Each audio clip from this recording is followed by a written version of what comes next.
pag-uusapan ang negosyong eco-uling sa Taguig na nagbibigay ng kabuhayan sa mga kapatid nating persons with disabilities. Para bigyan ng mukhang balita, Mobile Journal, Francis Rivera.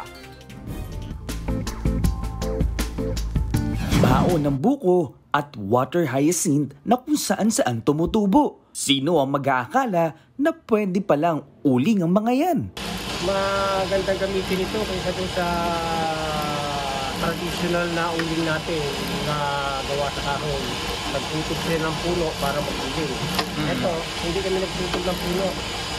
Yung mga coconut husk, coconut tail, ninaluan namin ng water lily. Dito sa Taguig, ang pagawaan ng eco-uling na yan. Sa ngayon, binibenta ito ng 45 pesos ang bawat kilo. Pwede ring umorder online.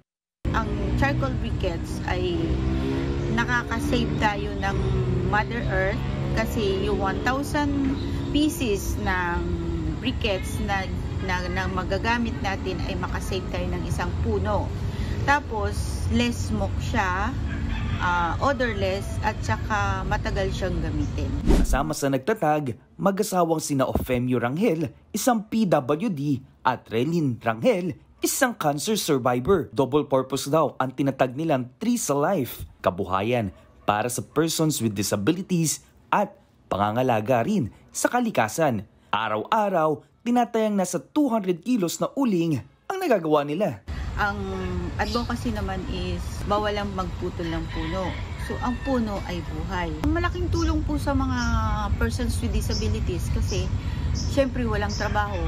Natutulungan kami sa pangangailangan. Mga kapatid, Mobile Journal Francis Rivera po, hatid ang mukha ng balita.